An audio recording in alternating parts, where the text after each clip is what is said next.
The snow fell thick on Christmas Eve, 1888, burying the Scottish Highlands in silence. Lady Eloise Langford had vanished from Greystone Manor 3 days prior, leaving behind only a torn letter and whispered accusations.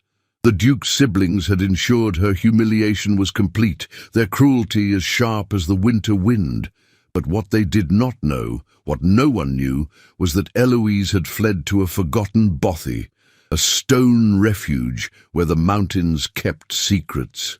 And now, as torches flickered through the blizzard, scouts dispatched by the Duke himself were closing in.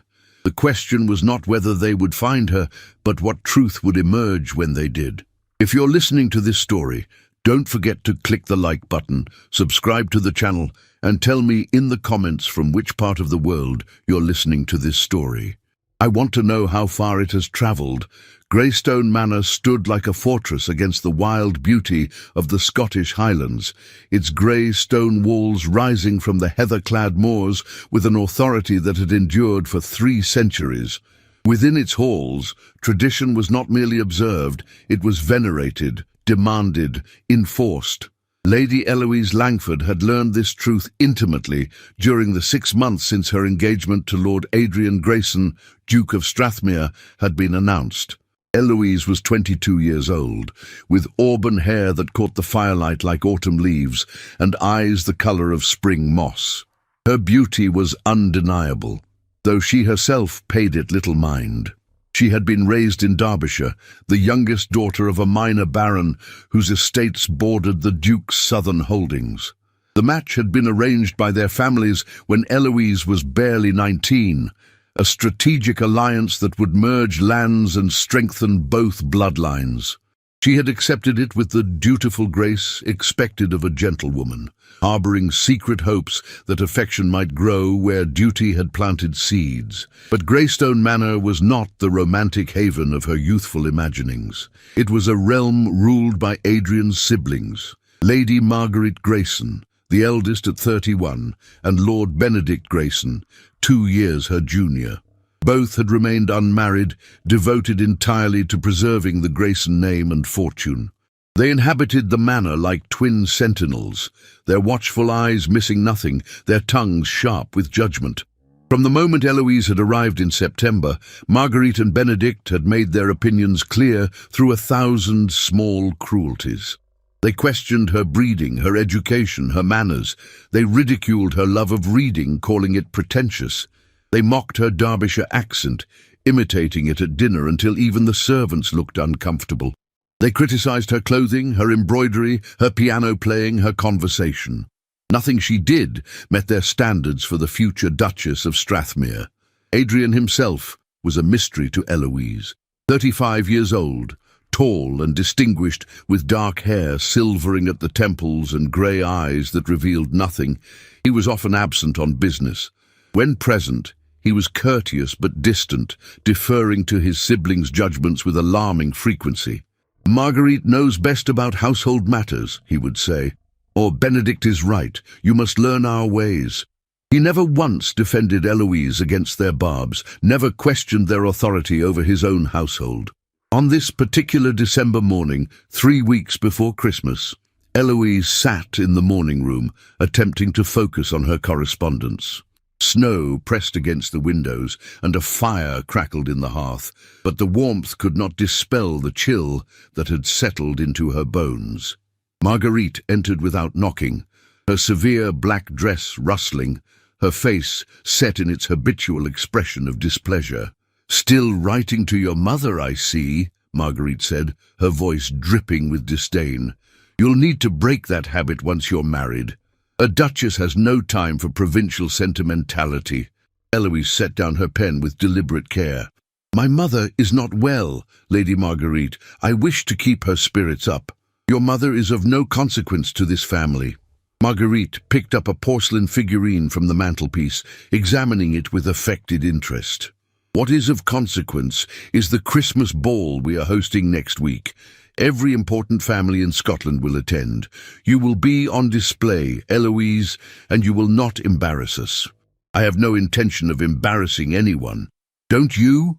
Marguerite's laugh was brittle. "You embarrass us merely by existing. Your table manners are provincial. Your conversation is dull. Your posture is abominable. Do you know what Lady Ashworth said about you last week? She said you have the bearing of a dairymaid." Heat flooded Eloise's cheeks. "I'm certain I don't." "Of course you don't. You're oblivious to your own inadequacies." Marguerite replaced the figurine with a sharp click. "Benedict and I have decided. During the Christmas ball, you will remain in the background. You will not dance. You will not engage in substantive conversation. You will smile pleasantly and say as little as possible. Perhaps then you will not be a complete mortification to the Grayson name." The words struck like physical blows, but Eloise held her composure. She had learned that responding only provoked worse attacks. "As you wish," she said quietly. "As we wish," Marguerite corrected. "You seem to forget that Adrian trusts our judgment implicitly. He knows we have this family's best interests at heart, unlike you, with your desperate social climbing." After Marguerite departed, Eloise sat motionless, staring at her half-finished letter. The words blurred before her eyes. She had tried so hard to please them, to learn their ways, to become worthy of the Grayson name. But nothing was ever enough. She was always lacking, always inferior, always wrong. That evening at dinner, the torture continued. Benedict held forth on politics, while Marguerite nodded approvingly, and Adrian listened with mild interest. Eloise, attempting to participate, mentioned an article she had read about parliamentary reform. Benedict's fork paused mid-air. "You read about politics?" His tone suggested she had confessed to reading seditious pamphlets. "How very modern of you. I merely thought—" "That's the problem, Miss Langford." Benedict, he refused to call her by her Christian name, always maintaining the formal distance, set down his fork with theatrical precision. "You think too much about subjects that don't concern you. A duchess manages a household. She does not pontificate about Parliament."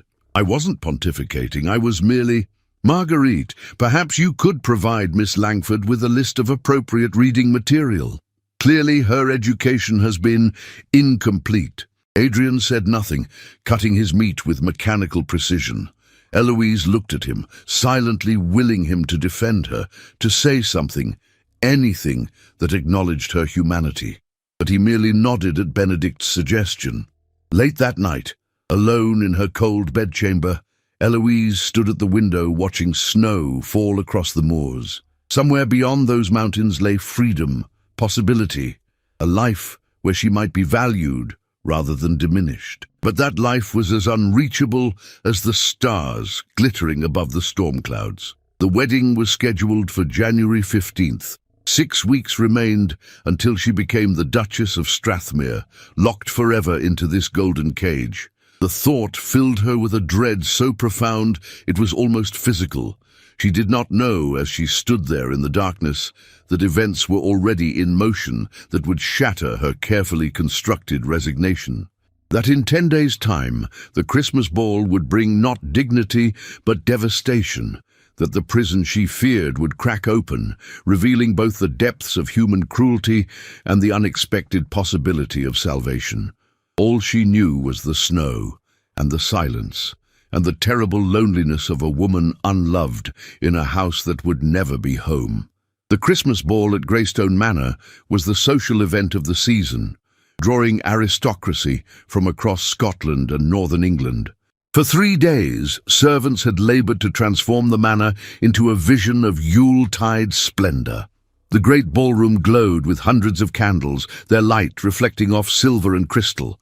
Garlands of holly and ivy draped the walls, and a massive pine tree stood in the corner, decorated with ribbons and glass ornaments that caught the light like captured stars. Eloise had prepared for this evening with the care one might prepare for battle. Her gown was exquisite, deep emerald silk that complemented her colouring, with delicate embroidery at the bodice and sleeves. Her maid had dressed her hair in an elegant arrangement, weaving through it a string of pearls that had belonged to her grandmother. She looked every inch a future duchess, though her hands trembled as she fastened her mother's locket around her neck. Remember, Marguerite had told her that afternoon, her voice cold as winter iron. You are to be seen, but not heard. Smile. Look pleasant. Do not draw attention to yourself. The evening is about celebrating the Grayson family, not showcasing your inadequacies. The ball began at 8 o'clock. Guests arrived in a glittering procession, lords and ladies, minor royalty, wealthy industrialists. Adrian stood at the entrance receiving them, with Marguerite and Benedict flanking him like guards. Eloise stood slightly behind, greeting guests with the prescribed pleasant smile, saying as little as possible. She noticed the looks, the whispers behind fans, the assessing gazes that travelled from her head to her toes, cataloguing and judging. She was being evaluated like livestock at a fair, and apparently she was found wanting. Lady Ashworth, a formidable matron with silver hair and a face like cracked porcelain, gave her an especially contemptuous look before turning away without acknowledgement. As the ballroom filled, Eloise found herself increasingly isolated. Marguerite had positioned her near a column at the room's edge, instructing her to remain there unless specifically summoned. From this vantage point, she watched the festivities unfold like a spectator rather than a participant. Couples danced, groups gathered in animated conversation, laughter rang out, and she stood alone, smiling until her face ached. Near midnight, Adrian finally approached her. For a moment, hope flickered in her chest. Perhaps he would ask her to dance, would finally show the assembled guests that she was valued, cherished, welcomed into the family. "Eloise," he said, his voice formal, "I must speak with you privately." Now, the hope died. His expression was not that of a loving fiancé, but of a man facing an unpleasant duty. He led her from the ballroom, through the corridor, and into his private study, a masculine room of leather and dark wood that smelled of pipe tobacco and old books. Marguerite and Benedict were already there, standing before the fireplace like judges awaiting a prisoner. "Sit down," Adrian said. Eloise remained standing. "What is this about?" Marguerite's smile was triumphant. "It's about the truth finally coming to light. It's about exposing your deception." "My deception? I don't understand." "Don't play innocent," Benedict snapped. "We know about your family's financial situation. We know your father is drowning in debt. We know this entire engagement was a calculated trap to secure Grayson money." The accusation was so unexpected, so absurd, that Eloise could only stare. "That's not true. My father's estates are mortgaged to the hilt," Marguerite interrupted. "We had investigators look into your family, Eloise. Your father is on the brink of ruin. He negotiated this marriage to save himself from debtor's prison. You were the bait in a confidence scheme." "No!" Eloise looked at Adrian, desperate for him to see reason. "Adrian, my father has had some financial difficulties, yes, but nothing like what they're suggesting. The marriage was arranged by our families in good faith. I've never deceived you about anything." Adrian's face was stone. "My siblings have presented me with extensive documentation. Bank records, mortgage papers, letters from your father's creditors. The evidence is irrefutable." "Then let me see it. Let me explain." "There's nothing to explain," Benedict said coldly. "You are a fortune hunter. Your entire family are frauds, and you are not going to trap my brother into a disastrous marriage." Eloise felt the walls closing in. This couldn't be happening. Her father's financial troubles were not secret. He had been open with the Graysons about needing to modernize his estate, about taking out loans for improvements. But this characterization of deliberate fraud, of deception, it was monstrous. "Adrian, please," he whispered, "ask me anything. Look into my eyes and tell me you truly believe I'm capable of such calculated dishonesty." For a moment, just a moment, something flickered in Adrian's grey eyes. Doubt, perhaps, or regret. But then Marguerite placed a hand on his arm, and his expression hardened. "I believe my family," he said. "I believe the evidence. This engagement is ended, Miss Langford. Effective immediately." The blow would have been terrible enough delivered privately, but Marguerite wasn't finished. "We will announce it tonight," she said with vicious satisfaction. "We will tell our guests exactly why the engagement has been dissolved. They deserve to know that the Grayson family nearly fell victim to a confidence scheme. Your reputation will be destroyed, of course, but that's the price of deception." "You can't," Eloise breathed. "Please, I'm begging you. If you must end the engagement, I'll leave quietly, but don't humiliate me publicly. Don't destroy my family's name based on lies." "Lies?" Benedict laughed. "The only liar here is you, Miss Langford, and liars must be exposed." They returned to the ballroom, Adrian leading the way, his siblings flanking Eloise, as if afraid she might flee. The orchestra fell silent at Adrian's raised hand. Hundreds of faces turned toward them, curious and eager for whatever announcement was coming.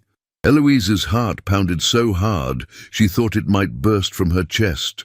"Ladies and gentlemen," Adrian began, his voice carrying across the sudden silence, "I regret to inform you that my engagement to Lady Eloise Langford has been dissolved. Recent investigations have revealed that her family's financial situation was deliberately misrepresented to secure an advantageous marriage alliance. The Grayson family does not tolerate deception of any kind." The gasps and whispers rose like a wave. Eloise stood frozen, feeling every eye upon her, seeing shock and judgment and malicious pleasure in the sea of faces. This was a scandal that would spread across Britain within days. She would be ruined. Her family would be ruined. No respectable family would ever receive them again. "You're making a terrible mistake," she managed to say, though her voice shook. "Everything you've been told is a distortion of the truth." "The truth," Marguerite said loudly enough for nearby guests to hear, "is that you are a fortune hunter who nearly succeeded in her scheme. Be grateful we're not pursuing legal action against your father for fraud." Lady Ashworth pushed forward through the crowd, her face alight with vindictive glee. "I knew she was unsuitable. Common blood will always show itself. The Duke has had a fortunate escape." Others murmured agreement. A few looked uncomfortable, but none spoke in Eloise's defense.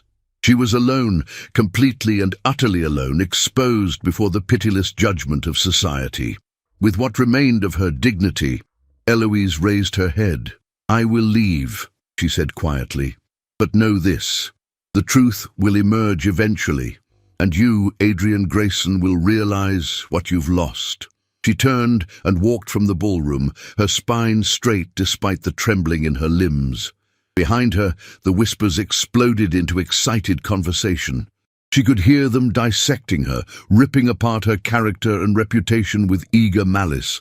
She made it to her bedchamber before the tears came, great, racking sobs that shook her entire body. But she allowed herself only 10 minutes of grief. Then she dried her eyes, packed a small bag with essentials, and made a decision. She would not wait until morning to be further humiliated. She would not endure pitying looks or triumphant sneers. She would leave tonight, disappear into the winter darkness. There was a place she knew, a bothy her father had mentioned during one of his hunting trips, a stone shelter deep in the mountains, rarely used in winter. She would go there and think, away from the cruelty and lies. By the time the ball ended, Lady Eloise Langford had vanished into the Highland night, leaving behind only a brief note. "I am not what you believe me to be, but I will not remain where I am, neither trusted nor wanted." The snow fell harder, covering her tracks as if the mountains themselves sought to protect her from the heartless world she fled. The bothy was exactly where Eloise remembered from her father's descriptions. A small stone structure nestled in a fold of the mountains, perhaps 8 feet square, with a slate roof and a single narrow window. Inside was a simple space, a stone fireplace, a rough wooden bench, hooks on the wall for hanging gear, and a sleeping platform barely wide enough for one person. It was primitive, isolated, and bitterly cold. It was sanctuary. Eloise had walked for 3 hours through the snow, guided by moonlight and memory, before finding it. Her fashionable boots were soaked through, her cloak heavy with accumulated snow, her hands numb despite her gloves. But she had made it. She had escaped. The first night passed in a blur of exhaustion and cold. She managed to get a fire started, using supplies left in the bothy, dried peat, kindling, a tinderbox in a metal container. The warmth was inadequate against the Highland winter, but it was something. She ate the food she'd grabbed from the kitchen, bread, cheese, apples, and wrapped herself in her cloak, trying to sleep on the hard platform. Dreams haunted her. Adrian's cold face, Marguerite's triumphant smile, the sea of judging eyes. She woke before dawn, disoriented and aching, and for a moment couldn't remember where she was. Then reality crashed back, and with it came a question that would not be silenced. What do I do now? She couldn't stay in the bothy indefinitely. Winter was dangerous in the Highlands, but she also couldn't return to society, not as a disgraced fortune hunter, her reputation in tatters. Her family would be tainted by association. Her younger sister's prospects would be destroyed. Everything had been ruined by lies and cruelty. The second day passed slowly.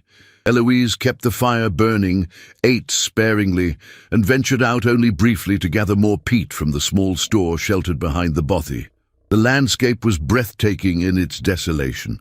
White mountains rising against grey sky, wind sculpting the snow into elegant drifts, silence so profound it seemed to have weight. In that silence, something unexpected happened.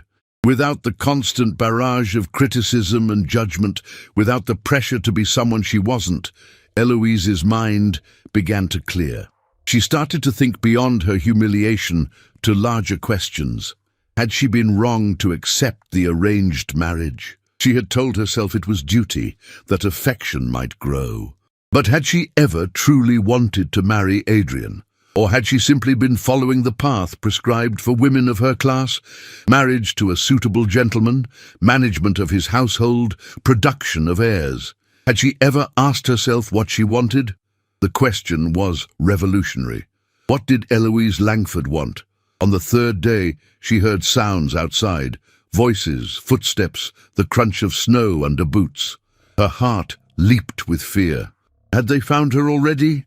She pressed herself against the wall, listening intently. The scouts should be checking the bothies in this area, a woman's voice said, cultured but with a slight Scottish burr. If the poor girl had any sense, she'd have sought shelter rather than wandering until she froze. Lady Cavendish seems quite concerned about someone she's never met, a man replied, his tone amused. Any woman with sense would be concerned. The Duke's siblings are notorious vipers. If half the rumors are true, that girl was driven out by deliberate cruelty. Eloise's breath caught. Someone who didn't believe the fortune hunter story? Someone who placed blame where it belonged? The voices moved on, continuing their search elsewhere. But they had left Eloise with something precious, the knowledge that she wasn't entirely friendless, that somewhere beyond Greystone Manor, people existed who might listen to her side of the story. Hours later, as twilight turned the snow blue, there was a firm knock on the bothy door. Eloise froze. Then, gathering her courage, she called out, "Who's there?" "Lady Beatrice Cavendish. I'm here alone, unarmed, and I come as a friend. May I enter?" After a long moment, Eloise unbarred the door.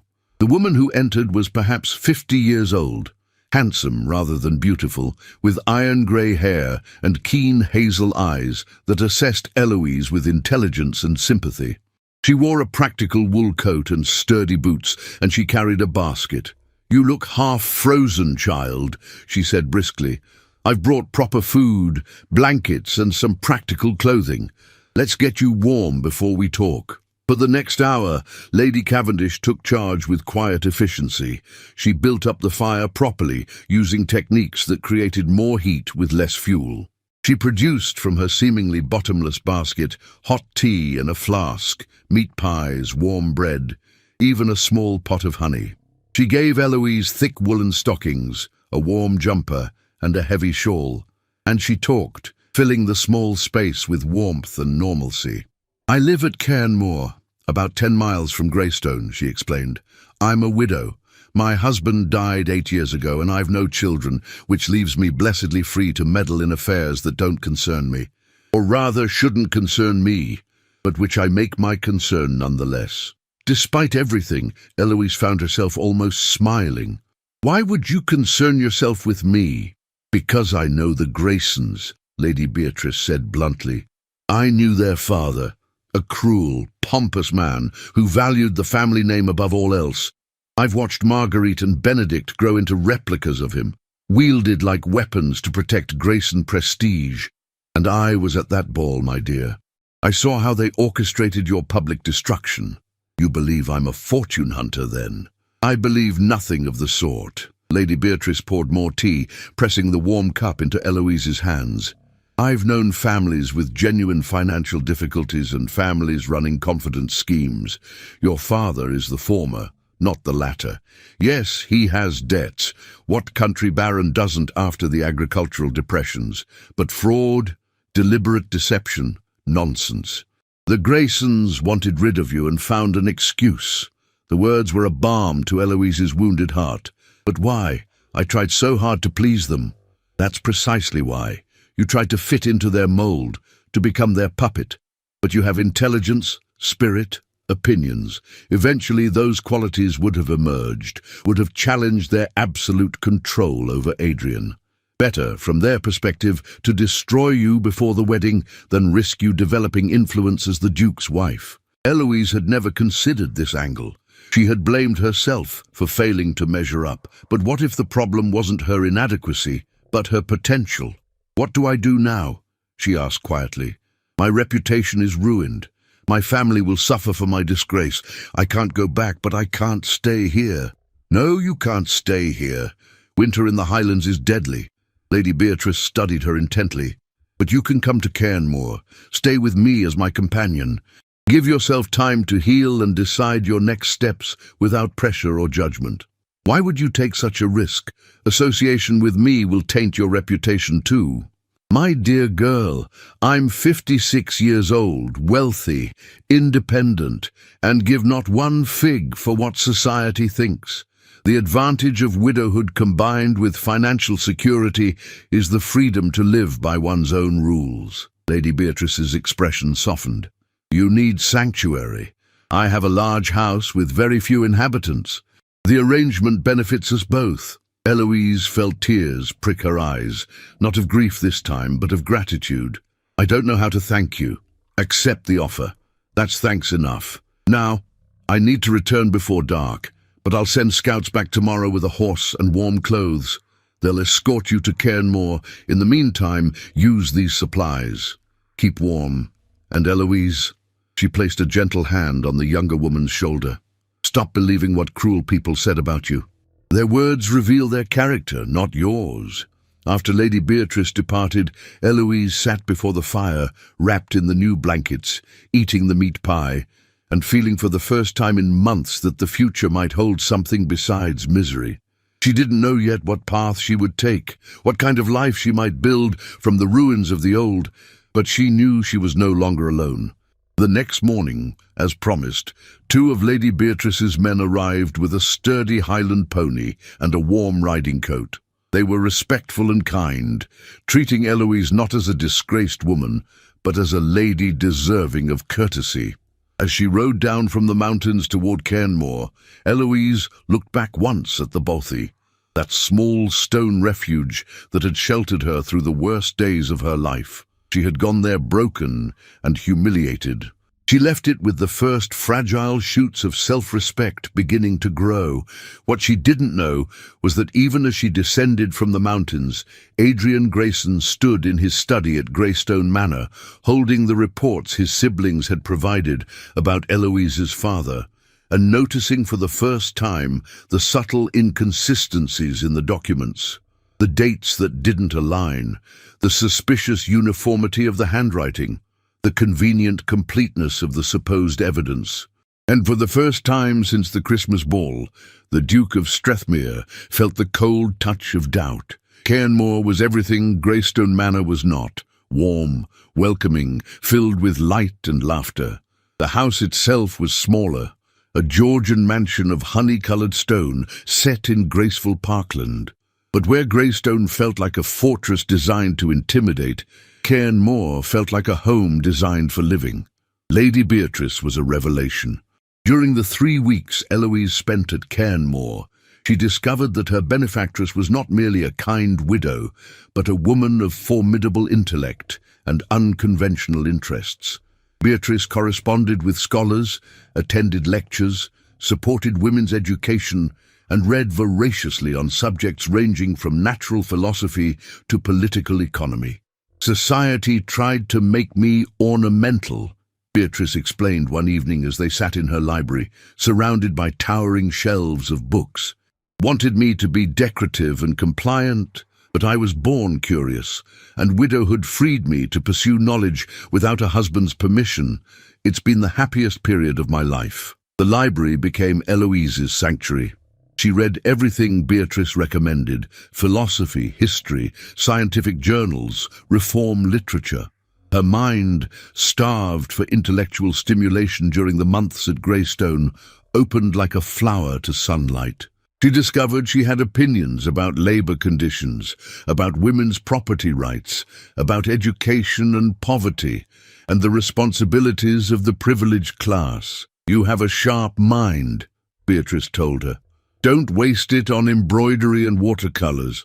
Women have been told for centuries that our intellect is inferior, but it's not inferiority, it's lack of opportunity. You have opportunity now. Use it." Cairnmore also introduced Eloise to a wider social circle, not the rigid aristocracy of the Christmas ball, but a more eclectic mix of scholars, reformers, artists, and progressive thinkers who gathered at Beatrice's salons. Among them was Dr. Callum Gillespie, a physician from Edinburgh who visited Cairnmore frequently to discuss medical research with Beatrice.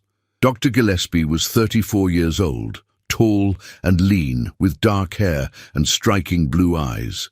He came from a respectable but not aristocratic family. His father had been a country doctor, and Callum had worked his way through medical school on scholarships and sheer determination. He now ran a clinic serving Edinburgh's poor, and he was passionate about public health reform. Their first meeting was inauspicious. Eloise, still raw from her experiences, was wary of all men, expecting judgment or condescension. Dr. Gillespie, preoccupied with a cholera outbreak in the city, barely noticed her beyond a polite greeting. Their second meeting, a week later, was different. Beatrice had organized a discussion about sanitation reform. Dr. Gillespie presented data on disease transmission in overcrowded urban housing. Eloise, who had been reading about similar issues in London, offered an observation about the correlation between clean water access and infant mortality rates. Dr. Gillespie paused mid-sentence, looking at her with surprise.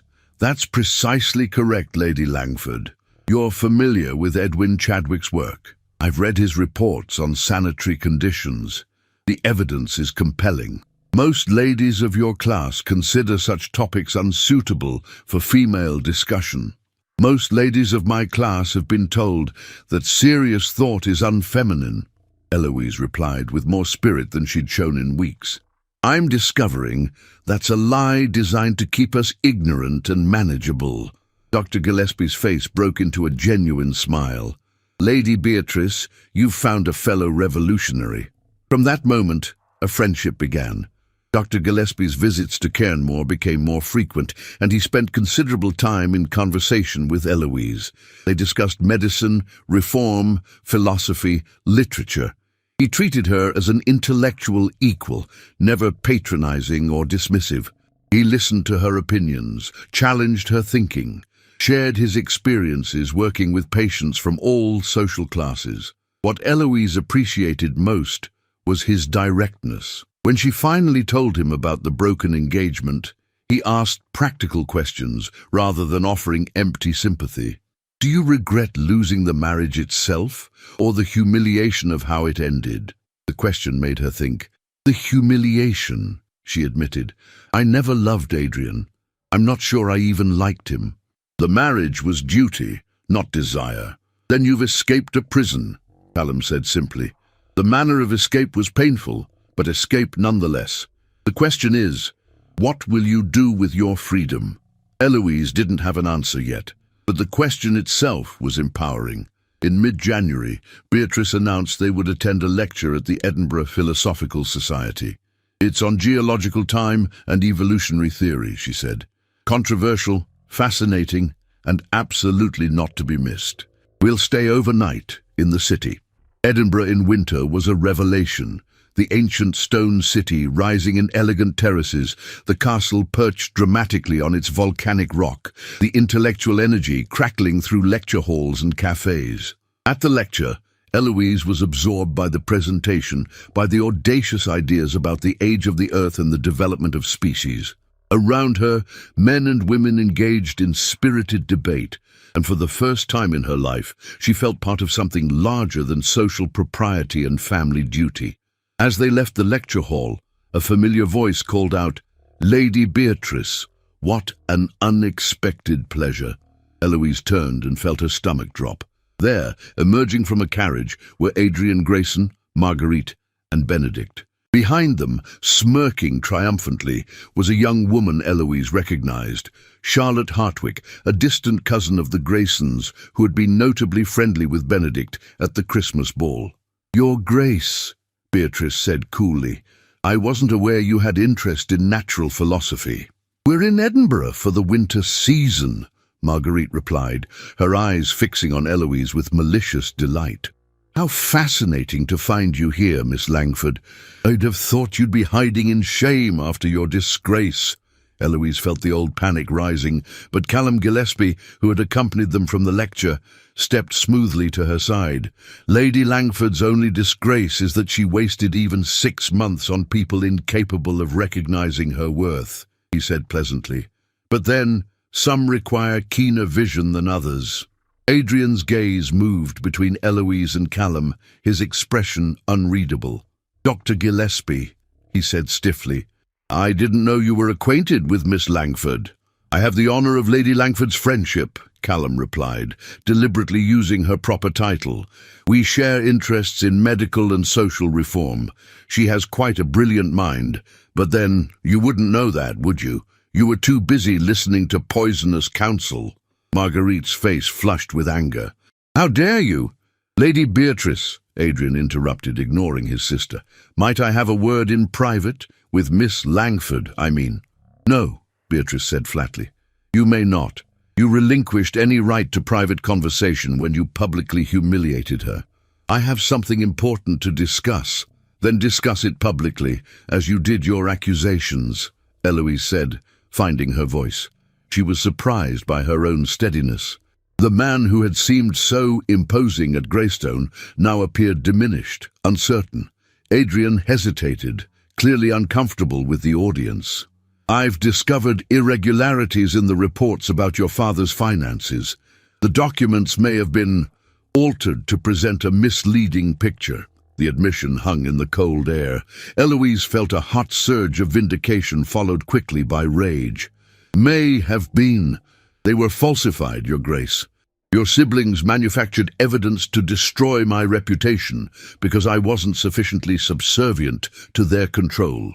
And you believed them without question, without giving me the chance to defend myself. I was presented with convincing evidence.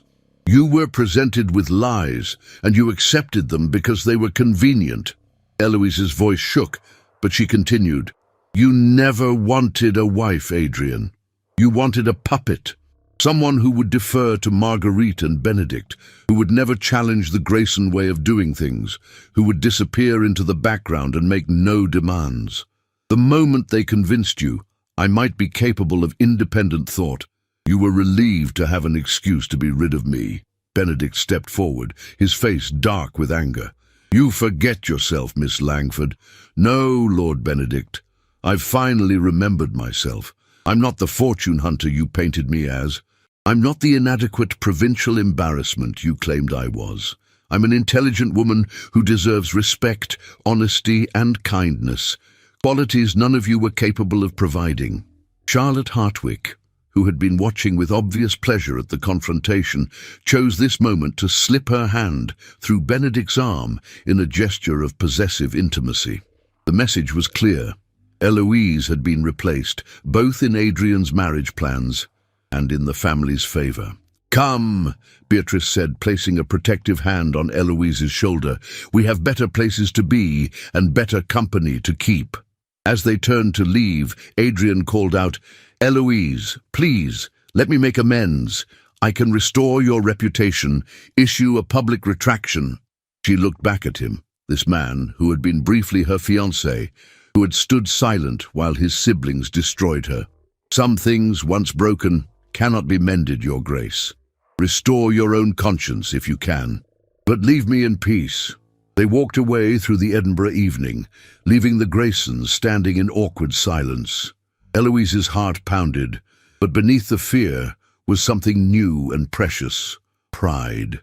She had faced them, she had spoken her truth, and she had walked away with her dignity intact. "That was magnificent," Callum said quietly as they reached their carriage. "You were magnificent. I was terrified." Courage isn't the absence of fear. It's acting despite it. He handed her into the carriage with careful courtesy, and their eyes met for a moment. A look of understanding, respect, and something deeper that neither was quite ready to name. As the carriage rolled through Edinburgh's streets, Beatrice squeezed Eloise's hand. "The Duke wants you back," she observed. "He wants his conscience eased," Eloise corrected. "He doesn't want me. He probably never did." "And Dr. Gillespie?" Eloise felt colour rise in her cheeks. "We're friends." Beatrice said with a knowing smile. "Yes, of course, friends." But as Eloise lay in bed that night in Beatrice's Edinburgh townhouse, she admitted to herself what she hadn't dared acknowledge before. Callum Gillespie interested her in ways Adrian never had. His intelligence, his passion for helping others, his respect for her mind, his directness and honesty. He saw her as she was, not as an ornament or a disappointment, but as a whole person worthy of consideration. It was a dangerous realization, because friendship was one thing, but feeling more than friendship for a man far below her social station, that was a complication she wasn't certain she was ready to face. Yet, as sleep finally claimed her, it was Callum's kind blue eyes and approving smile that filled her thoughts, chasing away the ghosts of Greystone Manor at last. The Edinburgh encounter sent ripples through Scottish society. Adrian's admission, however hedged, that the evidence against Eloise might have been falsified, spread like wildfire through drawing rooms and men's clubs. Suddenly, the narrative shifted. Questions arose. Had the Graysons acted hastily? Had an innocent young woman been wronged? And who was this Dr. Gillespie who defended her so boldly?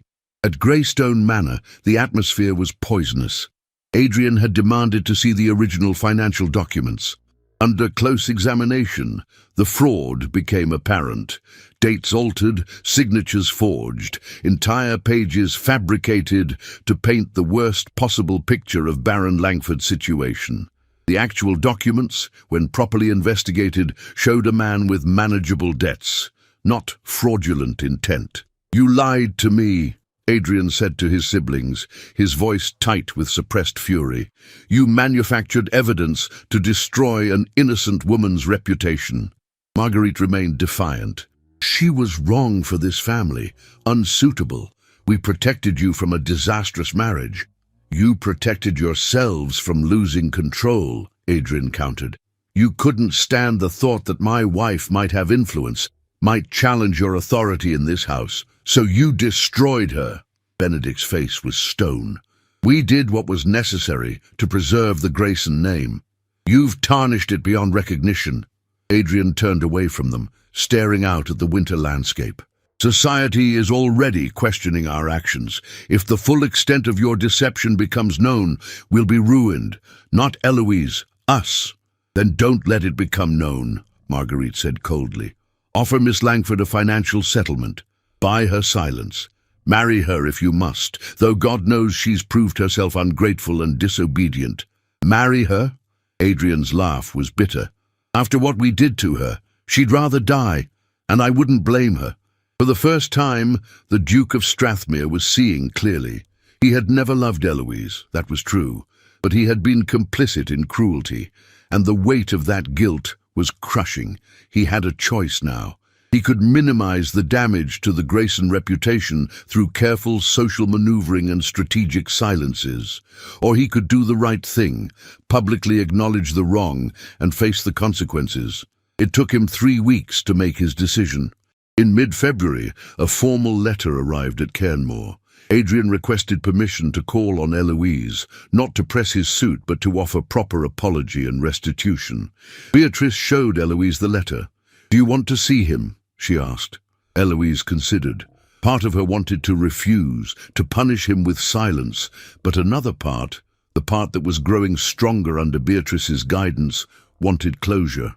"Yes," she said, "but only if you and Dr. Gillespie are present. I won't be alone with him."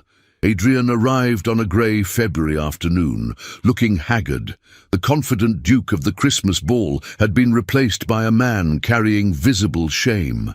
They met in Cairnmore's drawing room, Beatrice and Callum flanking Eloise like protective guards. "Miss Langford," Adrian began, then corrected himself. "Lady Eloise, I've come to offer apology and restitution, though I know neither is adequate for the harm done to you." "Then why offer them?" Eloise asked. "Not hostile, but not warm, either. Because it's right. Because I was wrong. Because you deserve acknowledgement of the truth." He drew a breath. "My siblings fabricated evidence against your father. They forged documents to make his financial situation appear far worse than reality. I accepted their lies without proper investigation because—" He paused, struggling with honesty. "Because part of me was relieved to have an excuse to end an engagement I'd never truly wanted." The admission was startling in its candor. Eloise found herself almost respecting him for it. "I didn't want the marriage either," she said quietly. "We would have made each other miserable. But the manner of ending it, the public humiliation, the destruction of my reputation, that was unforgivable." "Yes, it was." Adrian met her eyes directly. "I'm issuing a public statement to key members of society, acknowledging that the accusations against you were false, and that my family acted precipitously on bad information. I'm also settling a sum of money on you, not as payment for silence, but as compensation for damages, £20,000 to be yours independently, not your father's or any future husband's." The sum was staggering. Enough to live comfortably for life, enough for true independence. Eloise felt Beatrice's hand squeeze hers in approval. "The public statement will damage your family's reputation," Eloise observed. "We've earned the damage, some of us more than others." Adrian's expression turned grim. "Marguerite and Benedict have shown their true natures. I'm sending them to our Irish estates for the foreseeable future. They'll hate the isolation, but it's either that or complete social exile when the truth becomes fully known." "And Charlotte Hartwick?" Eloise couldn't resist asking. A fleeting smile crossed Adrian's face, the first she'd ever seen from him that seemed genuinely amused. "Miss Hartwick discovered that marrying into the Grayson family comes with expectations of subservience she finds distasteful. Benedict's courtship ended rather spectacularly 2 days ago when she threw a tea service at his head. She's returned to her family in York. Despite everything, Eloise felt her lips twitch toward a smile. Some justice in the world, at least. "I accept your apology," she said after a moment, "and the compensation. Not because I forgive you completely, but because I'm ready to move forward rather than remain mired in bitterness. But Adrian, don't expect more. We're not friends. We won't be friends. You're a stranger who harmed me, and now you're trying to make it right. That's all. That's more than I deserve," Adrian said. He rose, preparing to leave, then hesitated. "You seem happier than you were at Greystone. Freer." "I am, profoundly. Then something good came from all this, perhaps. You escaped a prison. I'm only sorry you had to escape through such pain." After Adrian left, silence filled the drawing room. Then Callum said, "He's right, you know. You're transformed from the anxious woman I met 2 months ago." "I've discovered who I am," Eloise said. "Or rather, I'm beginning to discover. I've spent my entire life being shaped by others' expectations, my parents, societies, the Graysons. For the first time, I'm asking myself what I want, not what others want for me. And what do you want? Beatrice asked gently. Eloise took a breath. I want to be useful. I want my life to mean something beyond managing a household and producing heirs. I want to use my mind. She looked at Callum, feeling her cheeks warm. I want to help people who need help. I've been thinking about your clinic in Edinburgh. You mentioned needing assistance with patient education, with teaching mothers about sanitation and infant care. I could do that. I'm educated. I can speak well. I could learn what's needed. Callum's expression shifted from surprise to something warmer. You'd be brilliant at it, but Eloise, it's difficult work. The neighborhoods are rough. The poverty is heartbreaking. And society would consider it scandalous for a lady of your station. Then society can go hang, Eloise said with more vehemence than she'd intended. I'm so tired of society's rules. They protect privilege and cruelty while condemning kindness and usefulness. If helping the poor is scandalous, then I'll be scandalous. Beatrice laughed with delight. There's my revolutionary. Yes, Eloise, live by your own rules. Do work that matters, and society be damned. Over the following weeks, Eloise threw herself into learning. She studied nursing texts, read about disease prevention, learned about nutrition and childcare. Callum brought her medical journals and case studies. She visited his clinic, observing how he worked with patients, learning how to talk to people from all classes with respect and directness. She also spent time with her own family. Baron Langford visited Cairnmore, bringing Eloise's mother and younger sister. They were relieved beyond measure to find her well and to learn that their reputation would be restored. Her father wept when she told him about the forged documents. I'm so sorry, my dear.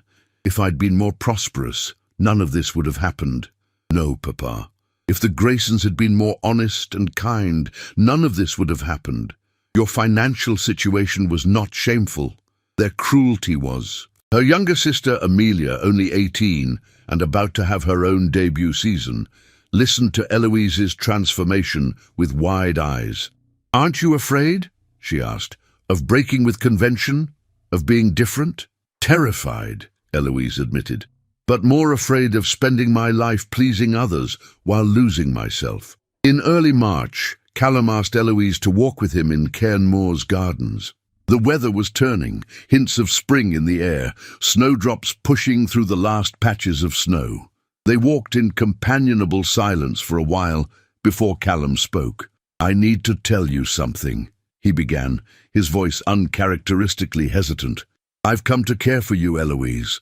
More than friendship. I've tried to be appropriate, to remember our different stations, but I can't pretend anymore. I'm in love with you. Eloise's heart seemed to stop and then race forward. Callum, I know it's presumptuous. You're a baron's daughter. I'm a doctor with more ideals than income, but I see you, truly see you, and I believe you see me too. We share values, passions, goals. We could build something real together, something meaningful. Not a society marriage of convenience, but a partnership of equals. Society would be scandalized, Eloise said, though her objection was weak. Haven't we just agreed that society can go hang? Callum took her hands in his blue eyes intense. I can't offer you a grand estate or a noble title, but I can offer you respect, partnership, a life of purpose. I can offer you love, real, honest love that sees all of you and values what it sees. Marry me, Eloise. Be my partner in the work we both believe in. Choose me, not because it's expected or convenient, but because you want to. Eloise looked at this man who had helped her rediscover herself, who challenged her thinking, supported her growth, treated her as an equal, who worked tirelessly for others, who saw past social station to human dignity, who made her laugh, who made her think, who made her feel valued and understood. Yes, she said, the word coming easily, joyfully. Yes, Callum, I'll marry you. His smile was radiant. He pulled her close, and their first kiss was sweet and full of promise, not the duty-bound betrothal of her engagement to Adrian, but something chosen freely, something real. They were married quietly in April at Cairn Moor's chapel, with Beatrice as witness and Eloise's family in attendance. It was a small ceremony, intimate and genuine, with no grand society ball to follow. Eloise wore a simple cream dress rather than elaborate bridal finery. They spoke their vows with sincerity, promising partnership and respect along with love. As they emerged from the chapel into spring sunlight, Eloise felt a profound sense of rightness. This was her choice, her life, her future. "Ready?" Callum asked, squeezing her hand. "For what?" "For Edinburgh, for the clinic, for building our life together, for being scandalously useful and improperly happy." Eloise laughed, a sound of pure joy. "More than ready. Let's begin." Edinburgh in late summer was glorious. The ancient city bathed in golden light, the castle rising magnificently against blue skies, the gardens bursting with late roses. Dr. and Mrs. Gillespie had been married for 4 months, and Eloise had never been happier. Their home was a modest townhouse near Callum's clinic, in one of Edinburgh's less fashionable neighbourhoods. It was a far cry from grand estates, but to Eloise it was perfection, a place she and Callum had furnished together, filled with books and medical texts, always open to friends and colleagues who shared their passion for reform. The clinic itself had become Eloise's second home. She spent 3 days a week there, teaching mothers about hygiene and infant care, helping with patient education, assisting Callum with basic nursing tasks. It was hard work, often heartbreaking, but profoundly meaningful. When a child recovered from illness because his mother had learned proper nutrition, when a woman survived childbirth because she understood when to seek help, when a family avoided cholera because they grasped the importance of clean water, these victories, small but precious, gave Eloise a sense of purpose she'd never imagined. Society's reaction to her marriage had been mixed.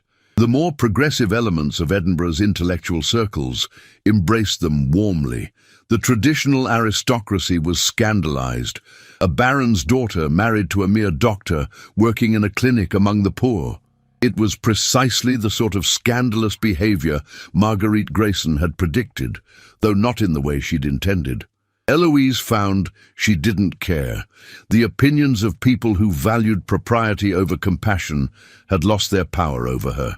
On a warm August afternoon, Eloise was teaching a class for mothers at the clinic when a familiar figure appeared in the doorway. Lady Beatrice Cavendish, dressed practically in a walking suit, smiled at her with warm approval. "Don't let me interrupt," Beatrice said. "I'll wait." Eloise finished her lesson, demonstrating proper hand-washing technique and explaining how disease could be transmitted through unwashed hands.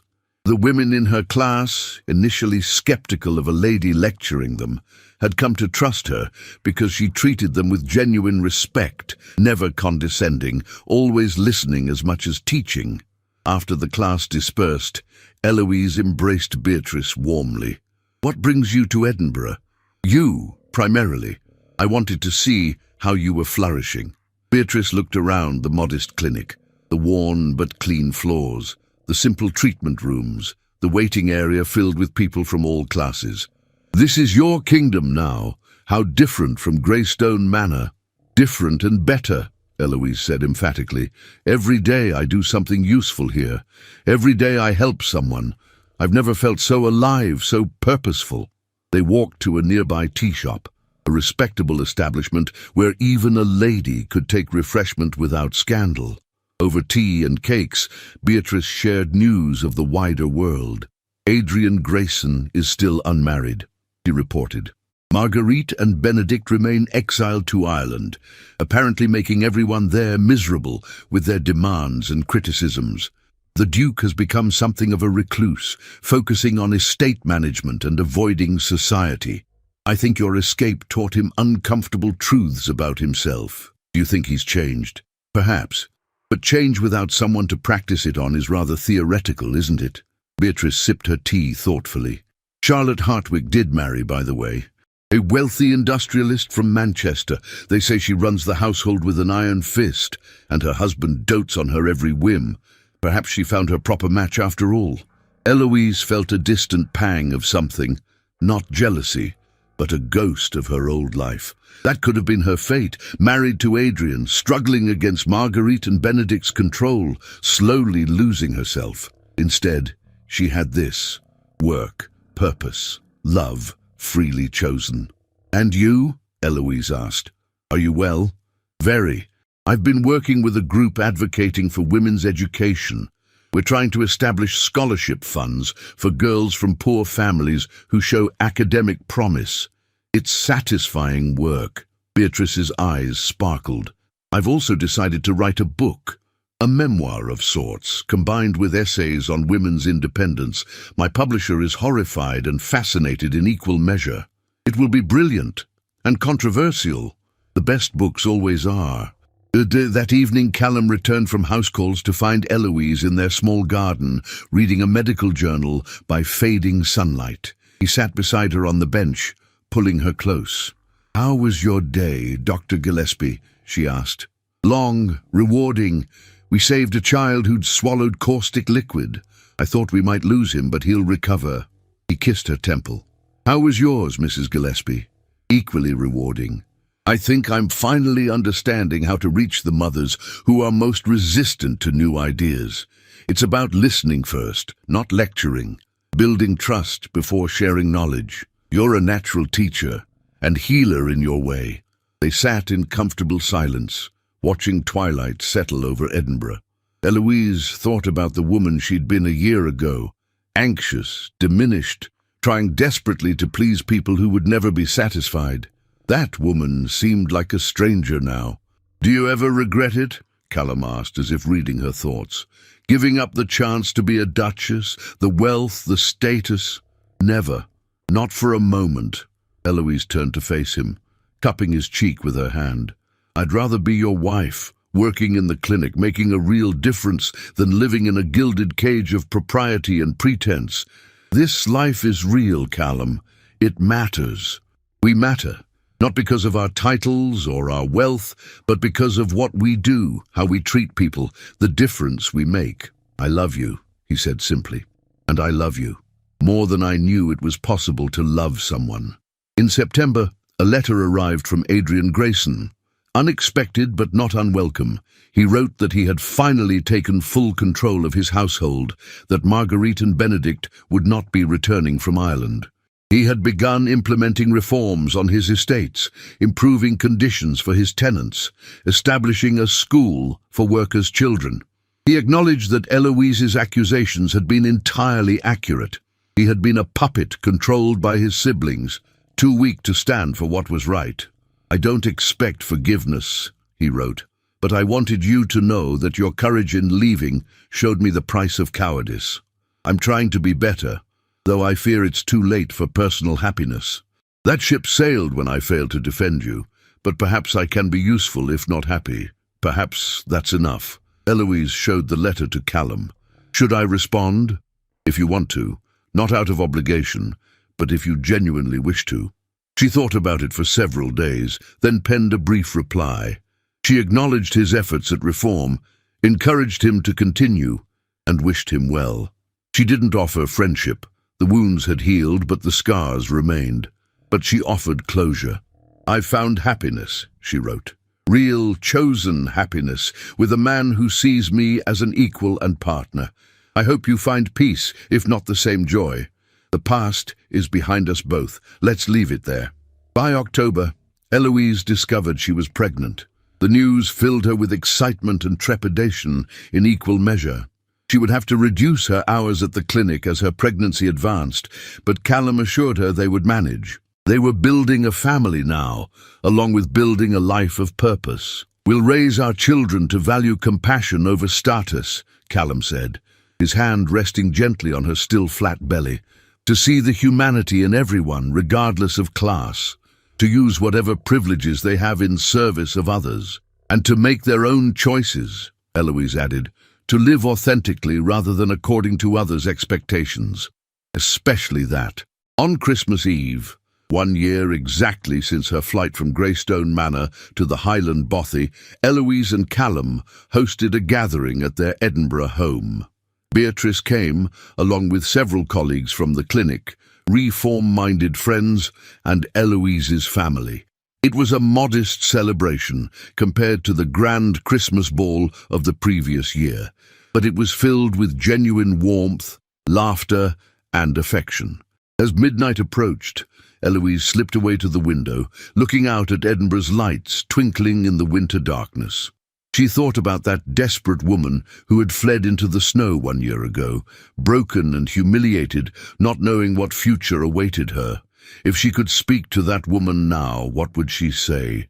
That the pain would pass, that from destruction would come creation, that losing what seemed important would reveal what actually mattered, that freedom, once tasted, was more precious than any title or social standing, that she was stronger than she knew, that she deserved better than she'd been receiving. That authentic love that saw and valued her true self, was not only possible but waiting just ahead. Callum came to stand beside her, slipping his arm around her waist. "What are you thinking?" "That I'm grateful for everything, even the painful parts, because they led me here, to you, to this life we're building. No regrets, not a single one." She leaned into his embrace, feeling the warmth of his love, the security of being truly known and cherished. "This is exactly where I'm meant to be." Outside, snow began to fall, soft and gentle, covering Edinburgh in pristine white. But unlike the storm of the previous Christmas, this snow felt like blessing rather than escape, like promise rather than refuge. Eloise had once been rejected, humiliated, driven away from a world that didn't value her, but she had survived. More than survived. She had bloomed where she was planted, roots sinking deep into soil of her own choosing, reaching toward light she had found for herself. The golden cage had shattered, and from its wreckage she had built something infinitely more precious, a life of purpose, love, and freedom, a life authentically her own. In the end, the Duke's siblings had done her an unexpected favor. Their cruelty had destroyed the false path and opened the true one. They had meant to ruin her. Instead, they had freed her. And that, Eloise thought as Christmas bells began to ring across the city, was the greatest victory of all. If you're listening to this story, don't forget to click the like button, subscribe to the channel, and tell me in the comments from which part of the world you're listening to this story. I want to know how far it has traveled.